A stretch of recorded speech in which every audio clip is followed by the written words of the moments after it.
Test. Test 1, 2.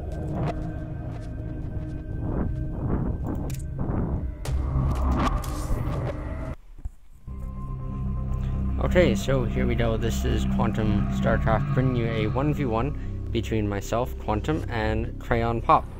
So in this game, I'm going to be the red Zerd in the bottom left-hand corner, and in the bottom right-hand corner, there's going to be Crazy Pop playing the blue Protoss.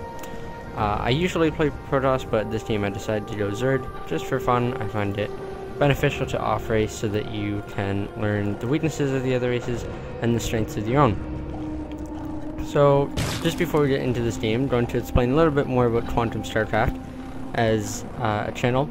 Quantum StarCraft is going to be a channel based on 1v1s from the middle leagues, so gold, platinum, diamond, and maybe even some silver games, because I feel that most people out there are in these leagues. We're not all grandmasters and we're not all bronze league players, and that people would like to see games in this area still.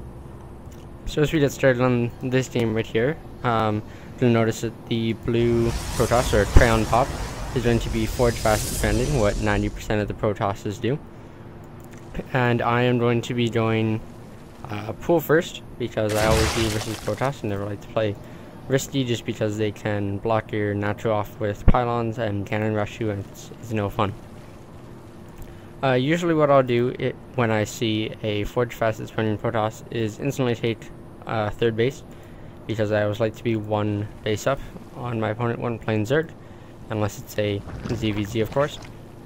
Here I'm going to be throwing down the spawning pool, and he is not going to be doing much with his money so far.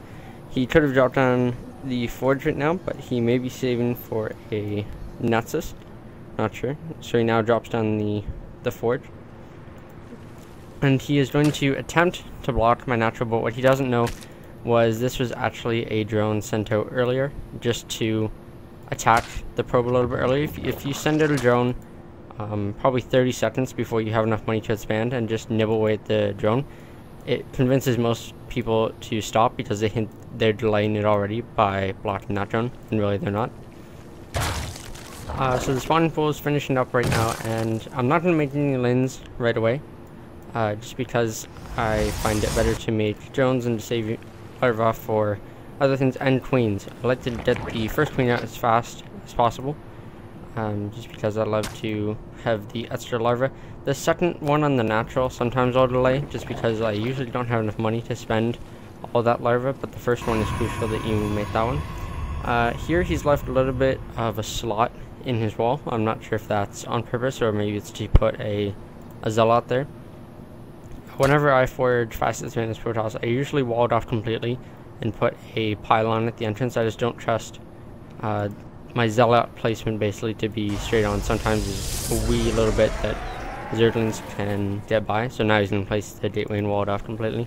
But as I was saying, if you don't place the Zealot correctly, sometimes lins can squeeze by and then you lose the game because of it.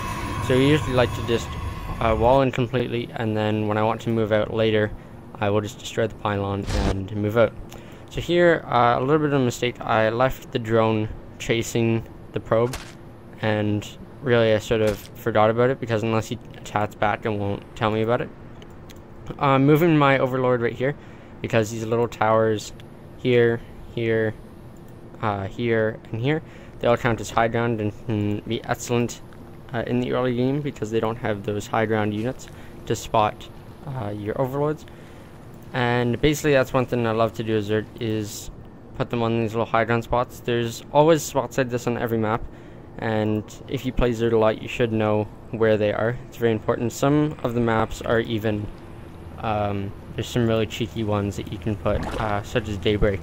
Those little blue squares are actually high ground, and so you can put your Overlord literally right behind their mineral line in the natural, and they won't be able to see it.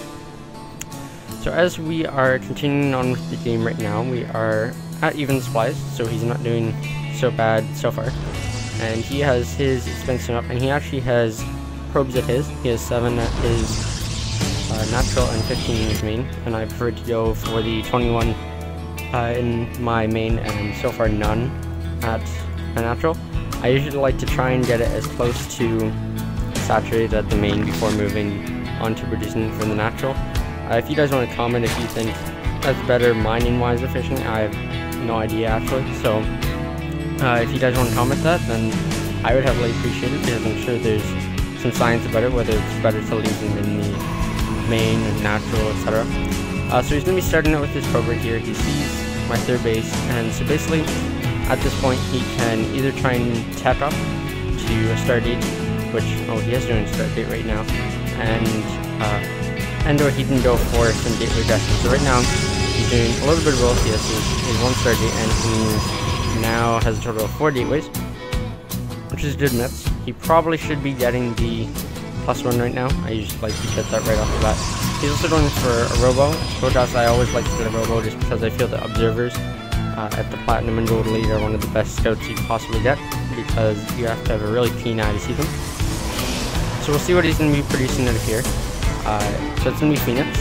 I usually don't go for Phoenix when I play Protoss, just because it's a gimmick unit, and I always feel that if they scout it, such as they probably will with an Overlord sometime in this game, then it basically shuts down the unit combination you're going for, because you need to do a lot of damage to Phoenix to make them worth it. And usually versus Protoss, most Zergs, I probably didn't hear because I don't play Zerg very often, will put down Spore Collies even if they don't scout the starter, just because of the high probability of you going to start it in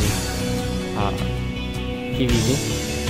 Skytoss right now as the end game composition is really good if you're looking for something. You're in the later stages and you're like, oh, I don't know what to transition into, then Skytoss is probably your best bet. It's really, really good versus Zerg.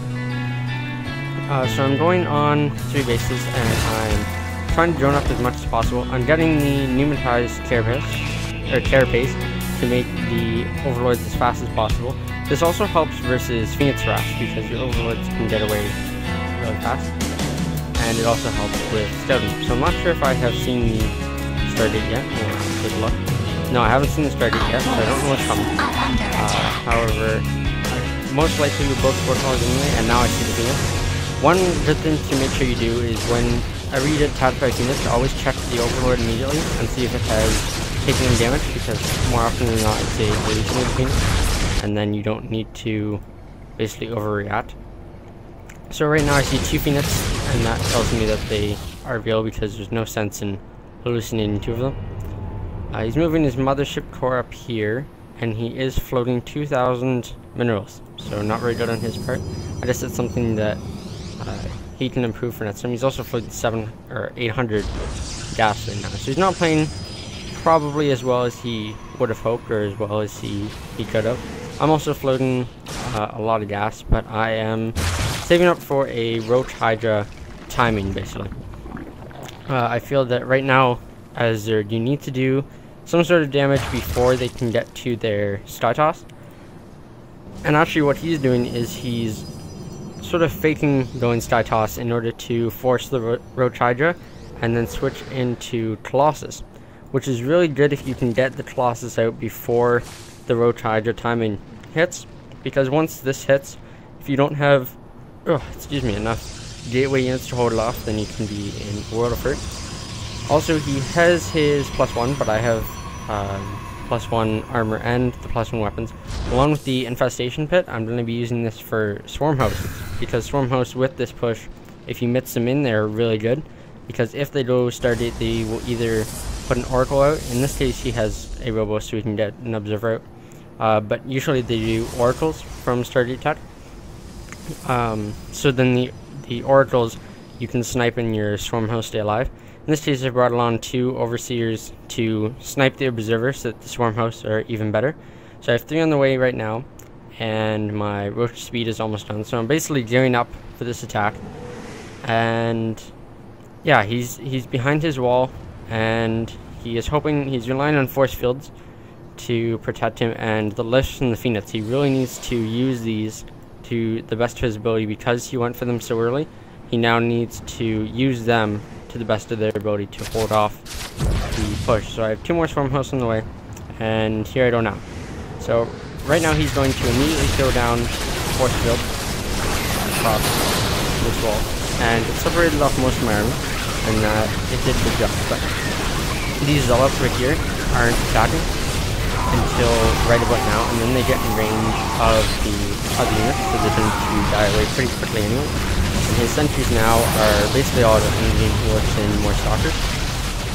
And the swarm hosts have just arrived, so this is basically the backbone of the push, because this, he's probably going to beat this with the amount of stalkers he has and the freaking and the colossus. But the swarm hosts, when you add them, that's what really gives him the problem, because the colossus no longer sit in the back and just tear away your army, because the little locusts will slowly keep up on it, and that you don't need to worry about losing them because they're free. So I have units basically streaming across the map, and he's in a bit of trouble because he doesn't even have thermal lance for his colossus, so they have to get really close to the locusts in order to fight them. More swarm hosts here. I lose that one, unfortunately. It wasn't the best of basically my micro skills. I'm also floating a lot of money right here. This is one thing that happens whenever I feel like I'm just about to win, or I'm doing a push or something where I'm focusing all my attention here. I always forget to macro behind it, even though I could probably just 1A these units in and win the game. Right now he's going to move this colossus here, and this is probably the game breaker. Not having this upgrade really crushed him. But now he's basically lost the game. He has his whole wall destroyed, and his natural is going to die, and he only has one colossus left. And even if he chronos out Void Race, there's Hydras on the way, and there's those are the only Hydras that are on the way. And once you mix in the Hydralisk in the army, especially since the Hydras just got a new speed upgrade for HOTS, they're really good right now versus early game Cytos. Late game Cytos is a real pain to deal with. The early game, if you do this sort of timing and just keep streaming units in on them, usually they will be too focused on Phoenix harass to hold you off, and you will win the game. So thank you guys for watching, and I hope you enjoyed this replay of me. I'm in Platinum League, but I would feel free to send you replays to quantum/starcraft@gmail.com, and I will cast your games. So if there are any silver lead, gold lead, platinum lead, or diamond leads, then I will cast them here on my channel. You guys can comment below saying if you like seeing games that I played, or if you would rather me just do games that you guys send in. If you liked this video, feel free to like it, subscribe, or comment, and I hope you guys have an awesome day. Thank you very much.